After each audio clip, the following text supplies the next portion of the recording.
मेरे प्रिय बहनों भाइयों और बेटे और बेटियों,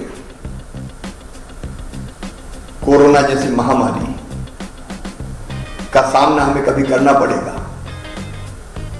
यह हमने कभी सोचा नहीं था। आज सारा विश्व, हमारा देश और हमारा प्रदेश भी इस महामारी से जूझ रहा है। मुख्यमंत्री बनते ही मैंने आप सबके सहयोग से, हमारे कोरोना योद्धाओं के सहयोग से, स्वयंसेवी संस्थाओं के, समाज सेवियों के सहयोग से इस बीमारी से निपटने का हर संभव प्रयास किया। एक हद तक हमने कोरोना पर नियंत्रण भी प्राप्त कर लिया, लेकिन इसके बाद लॉकडाउन से हमको अनलॉक की तरफ जाना पड़ा, क्योंकि जान भी है और जहान भी है। हमको आर्थिक गतिविधियां भी प्रारंभ करनी थी, लेकिन अनलॉक के शुरू होने के साथ ही ऐसा लगता है जैसे हम कुछ असावधान हो गए। अनावश्यक रूप से हम बाहर निकले, कई लोगों ने चेहरे पर मास्क नहीं लगाए, शादियों के आयोजन में भी निर्धारित संख्या से ज्यादा भीड़ इकट्ठी हो गई, और इन असावधानियों के कारण एक बार फिर से देश में भी और हमारे प्रदेश में भी संक्रमित बहनों और भाइयों की संख्या बढ़ने लगी। और आज जिस गति से संक्रमित बहनों और भाइयों की संख्या बढ़ रही है, वो मेरे और आपके मन में चिंता पैदा कर रही है। अब सावधान होके इस बीमारी से निपटने का समय फिर आ गया है।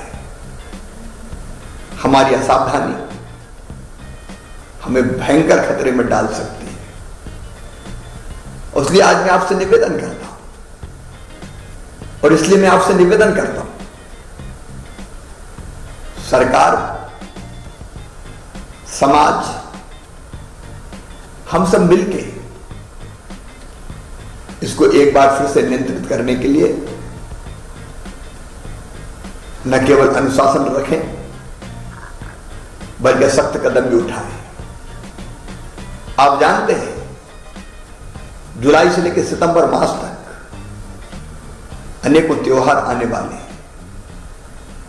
त्योहार हम उत्साह से मनाएं, यह हमारी परंपरा रही है, लेकिन कोरोना हमें इसकी इजाजत नहीं देता। श्रावण मास चल रहा है, रक्षाबंधन, पर्युषण पर्व, ईद, गणेश उत्सव, नवरात्रि, ये ऐसे त्योहार है जो बहुत उत्साह से मनाते रहे, लेकिन संक्रमण अधिक ना बढ़े, इसको ध्यान में रखते हुए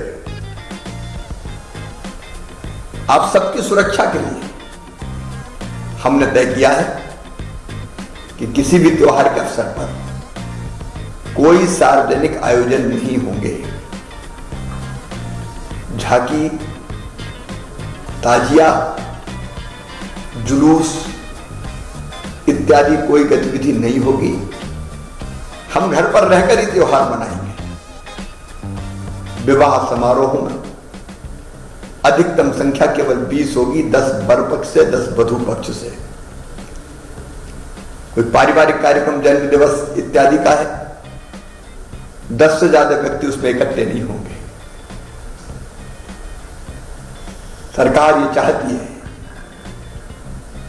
कि जान तो चले, लेकिन जान भी रहे, और इसलिए मैं आपसे प्रार्थना करता हूं, बिना मास्क लगाए आप घर के बाहर ना निकले, बल्कि अनावश्यक रूप से घर के बाहर ही ना निकले। सड़कों पर, सार्वजनिक स्थानों पर अनावश्यक ना घूमें।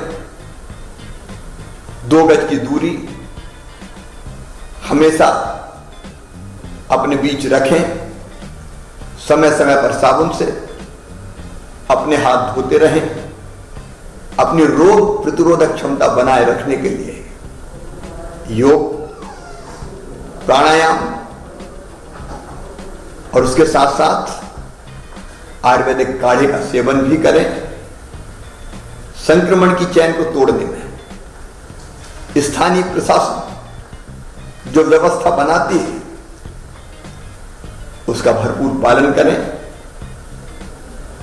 एक बार मैं फिर निवेदन करना चाहता हूं, अनलॉक में बढ़ती हुई गतिविधियों के कारण संक्रमण का खतरा बढ़ा है और इसको तत्काल रोकने के लिए अगर हमने कदम नहीं उठाए तो हम न केवल अपने आप को, अपने परिवार को, गांव को, शहर को, अपने प्रदेश को बड़े संकट में डालेंगे। इसलिए मेरी अपील है, सावधानी रखें, सावधानी में ही